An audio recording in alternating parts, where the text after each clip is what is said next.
मोहब्बतों का ऐसा निशान है गाजी, मोहब्बतों का ऐसा निशान है गाजी, हर एक बज़्म में ज़ेबे जुबान है गाजी।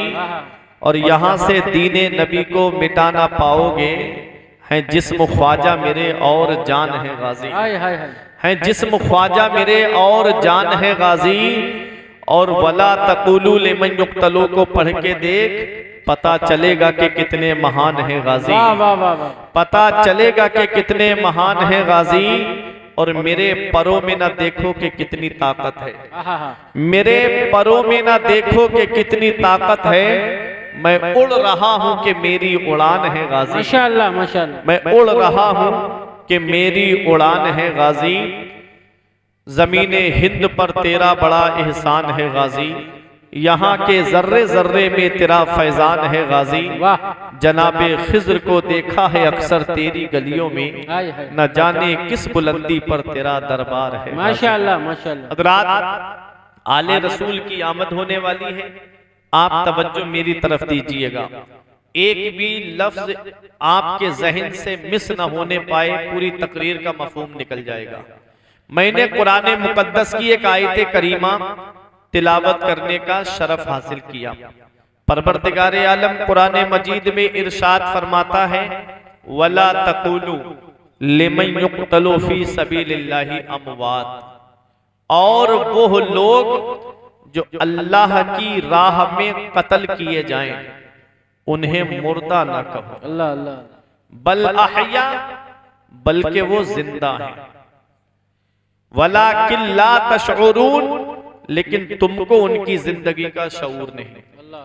अल्लाह रब्बुल इज्जत इस आयत करीमा में क्या फरमा रहा है कि जो अल्लाह की राह में कत्ल किए जाएं उन्हें मुर्दा मत कहो। अच्छा, कहने से मना किया है, सोच तो सकते हैं मुर्दा।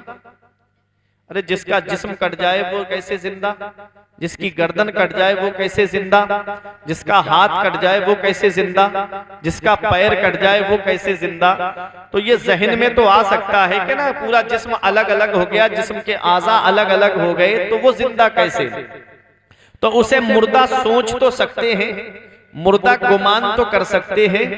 अल्लाह रब्बुल इज्जत एक और आयत करीमा है, उसमें इरशाद फरमाता है, वला तहसबन्नल्लज़ीना कुतिलू फी सबीलिल्लाह, उनको मुर्दा गुमान भी मत करना, उनको मुर्दा सोचना भी मत, जो अल्लाह की राह में कत्ल किए जाए, जो अल्लाह की राह में कत्ल किए जाए उनको मुर्दा सोचना भी मत।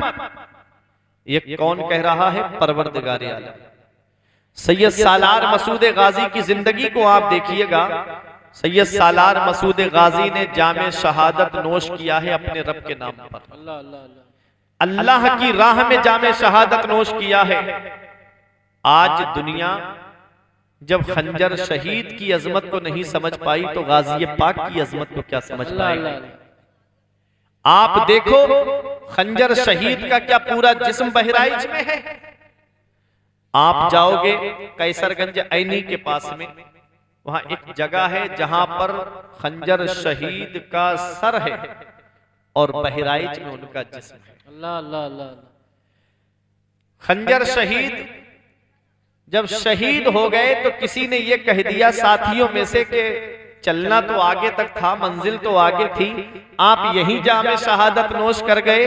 तो खंजर शहीद कहते हैं कि अब मंजिल पर पहुंचकर ही आराम करो। हाय हाय हाय, जिस्म बहराइच आ गया। जब दुनिया खंजर शहीद की अजमत को नहीं समझ पाई, तो गाजी पाक की अजमत को क्या समझ पाएगी। जब उनके गदा भर देते हैं शाहाने जमाना की झोली, मोहताज का जब ये आलम है, मुख्तार का आलम क्या बात है। सुभान, चाहे तो इशारों से अपने काया ही पलट दे दुनिया की, ये शान है उनके गुलामों की, सरदार का आलम क्या हो। वाह वाह वाह वाह। आपको मैं बताता हुआ चलूं कौन है गाजी पाक। पहले इस आयत का मफहूम आप सुनते हुए चलिएगा। अल्लाह की राह में जो कत्ल किया जाए, अल्लाह की राह में जो कुर्बान हो जाए, तो जो अल्लाह की राह में कत्ल हो, जो अल्लाह की राह में कुर्बान हो जाए, वो जिंदा है। बेशक बेशक। 1 साल के बाद तब भी जिंदा, 2 साल के बाद तब भी जिंदा, 10-12 साल के बाद देखोगे तब भी जिंदा। अरे जब राहे खुदा में कुर्बान होने वाला शहीद जिंदा है तो फिर मदीने वाले मुस्तफा अपनी कब्र अनवर में जिंदा क्यों नहीं होंगे? क्या बात है। आला हजरत फरमाते तू जिंदा है वल्लाह, तू जिंदा है वल्लाह, मेरी चश्मे आलम से छुप जाने वाला। वाह वाह वाह वाह। जब शहीद जिंदा है, नबी के सदके में जिसको जामे शहादत मिला, जब वो जिंदा है तो फिर मदीने वाले मुस्तफा जिंदा क्यों नहीं? क्या कहने हैं, वाह। वो उनका अकीदा है जो कहते हैं माज़अल्लाह नबी मर के मिट्टी में मिल गए। माज़अल्लाह। उनको ये पैगाम दे दो कि मेरा इमाम कहता है तू जिंदा है वल्लाह, तू जिंदा है वल्लाह, मेरी चश्मे आलम से छुप जाने वाला। वाह वाह वाह वाह। अब और सुनो,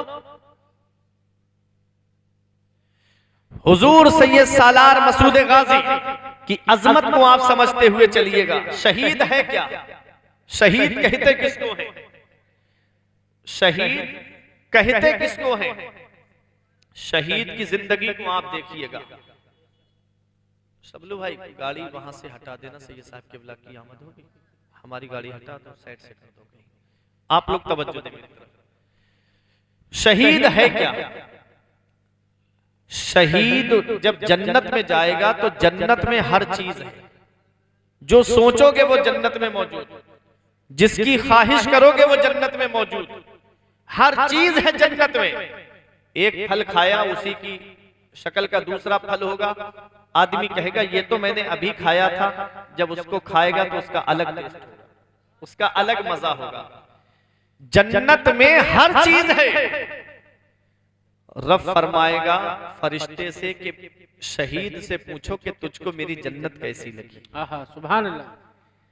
तो फरिश्ता उससे पूछेगा कि तुझको रब की जन्नत कैसी लगी?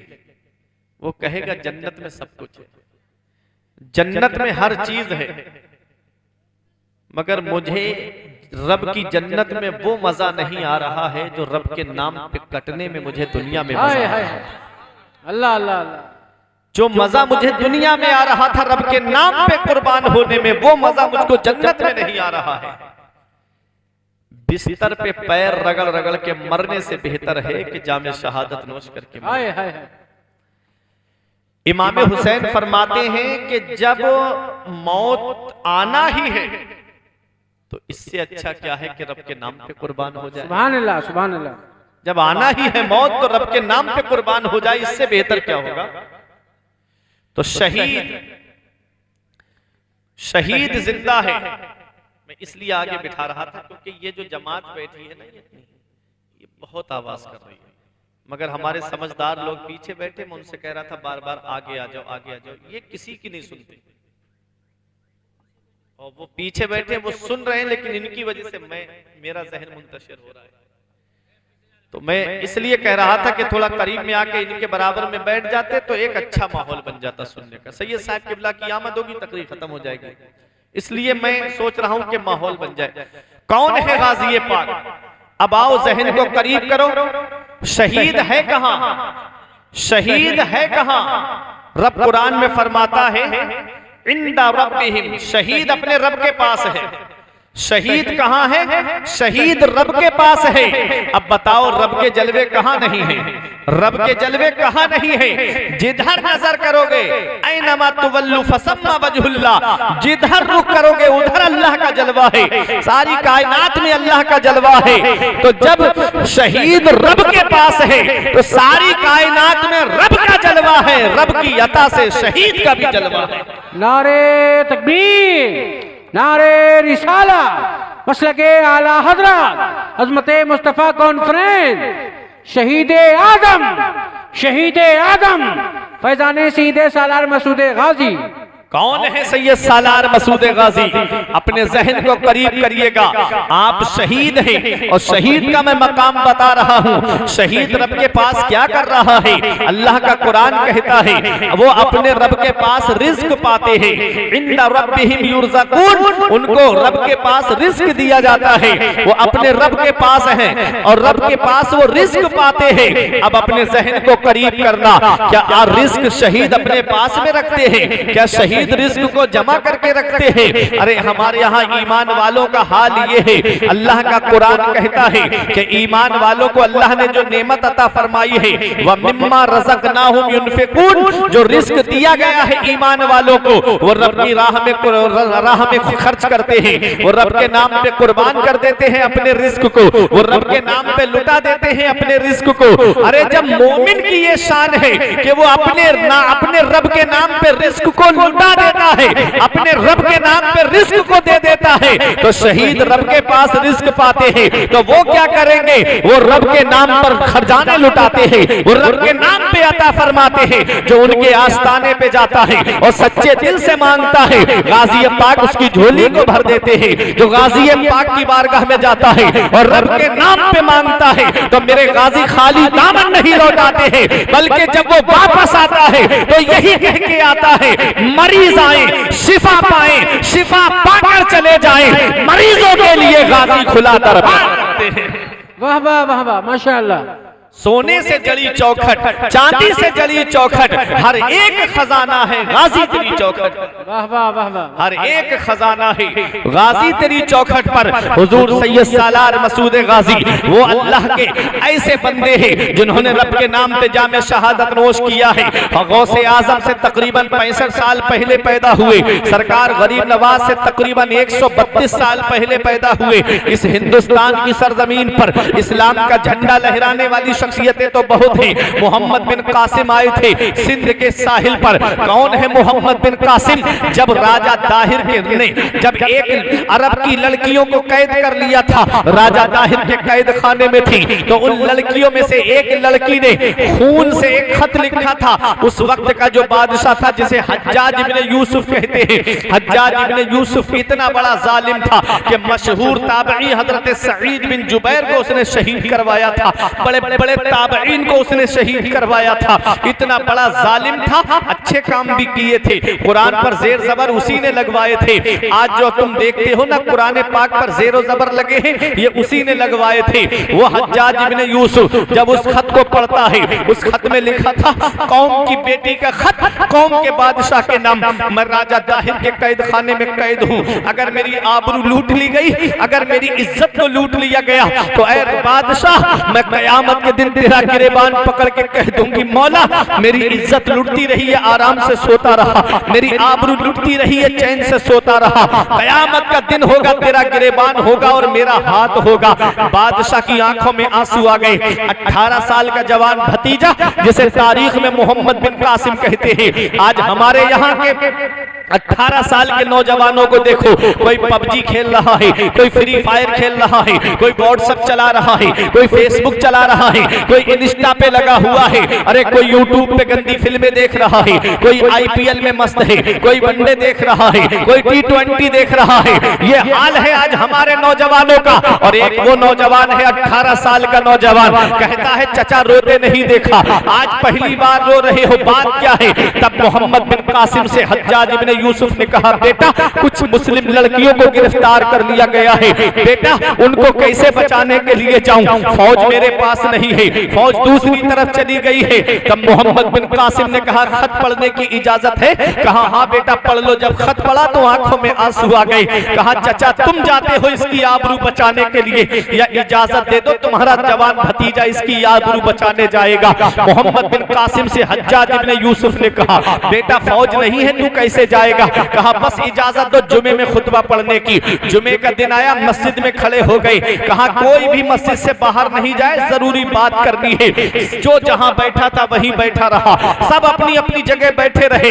आज अगर हमारे यहाँ के इमाम साहब कह दे कि जरूरी बात करनी है, कोई जाए नहीं, तो सबसे पहले वो जाता है जिसके पास सबसे ज्यादा पैसे होते हैं, सबसे ज्यादा दौलत होती है। कहीं इमाम साहब मुझसे चंदा ना मांग ले, कहीं इमाम साहब मुझसे पैसे ना मांग ले, कहीं इमाम साहब मस्जिद की सफों के लिए ना कह दे, कहीं इमाम साहब मस्जिद के लिए मुझसे पैसे ना मांग ले।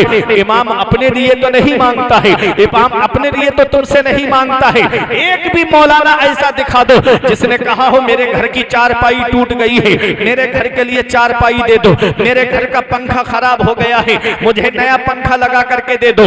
इमाम आलिम जब भी मांगता है तो मस्जिद के लिए मांगता है, मदरसे के लिए मांगता है। जब भी सवाल करता है तो मस्जिद और मदरसे के लिए करता है। आज आलिम को हमारी कौम के नौजवान सलाम नहीं करते कि अगर हम आलिम को सलाम करेंगे तो कहीं ऐसा ना हो रसीद लेकर मेरे घर पर आ जाएं, कहीं ऐसा ना हो कि मदरसे की रसीद मेरे घर पे आकर के काट दे। अरे आलिम अपने लिए तुमसे कुछ नहीं मांगता है, तुम्हें क्या पता क्यों मेरी कौम की आलिम रसीद लेकर के निकले।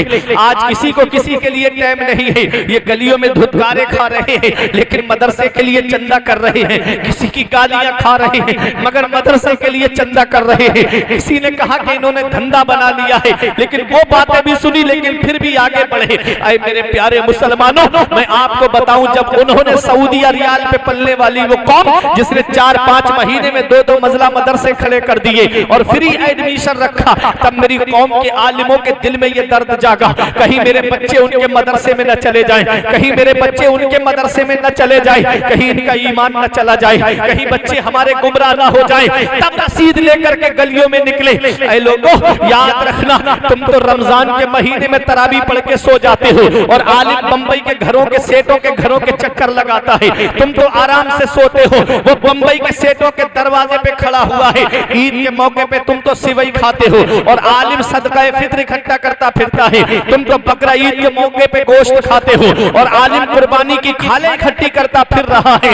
एक ही दर्द है ना कि मदरसा आबाद रहे, एक ही दर्द है ना कि रसूलुल्लाह की दरसगाह आबाद रहे, एक ही दर्द है ना कि दीनी दरसगाह आबाद रहे। कानी बोझी में रहने वालों, अपने लिए मांगना जिल्लत है, मस्जिद के लिए मदरसे के लिए मांगना बाइस इज्जत है। नारे तकबीर, नारे रिसाला, मसलके आला हज़रत, मज़हबे इस्लाम, फैज़ाने मसूद गाजी, मुफ्ती फुरकान रज़ा मंजरी बरेली शरीफ। आज हमारे नौजवानों को देखो, कहो कि भाई दुनियावी खुराफात की तरफ मत बढ़ो, मस्जिद में आओ, अल्लाह की इबादत करो, नमाज पढ़ो, कब्र का मंजर बहुत सख्त है। तो कहते हैं मौलाना कब्र की कब्र में देखी जाएगी, यही तो बोलते हैं ना, कब्र की कब्र में देखी जाएगी। कब्रिस्तान ऐसे बूढ़ों से भरा पड़ा है जो कहते थे मौलाना कल से नमाज पढ़ने आएंगे। कब्रिस्तान ऐसे जवानों से भरा पड़ा है जो कहते थे मौलाना फजर से नमाज पढ़ने आएंगे। साथ जिनके थे जहां लश्करों फौजों सिपाह, बेकसाना कब्र के अंदर अकेले चल बसे, एक साथ भी न ठहरे वादा जिनका आ गया, जी के जी में रह गए अरमान सारे चल बसे। पढ़ के तू कुरान को अब जमा कर ले कुछ सवाब, कब्र पर फिर कौन आए फातिहा के वास्ते। काम वो कर ले प्यारे जिसके 22 कब्र में बागे रिजवा से खुले खिड़की हवा के वास्ते। काम दोजक के किए जन्नत का है उम्मीदवार, कसरे जन्नत तो बना है पारसा के वास्ते। कभी दौलत पे घमंड आए, कभी सेहत पे तकब्बुर आए, तो एक चक्कर कब्रिस्तान का लगा लिया करो। वहां तुमसे ज्यादा दौलत वाले लेते हैं, वहां तुमसे ज्यादा पैसे वाले लेते हैं। जिनकी नाक पे कभी मक्खी नहीं बैठती थी, आज मिट्टी ने उनके जिस्म को गला सड़ा के एक तरफ कर दिया। घमंड किस बात, तकब्बुर किस बात। अफसोस होता है कि मुसलमानों की बस्ती से गुजरो तो मस्जिदें सूनी हो गई, मदरसे वीरान हो गए, सिनेमा हॉल आबाद कर दिए हमने।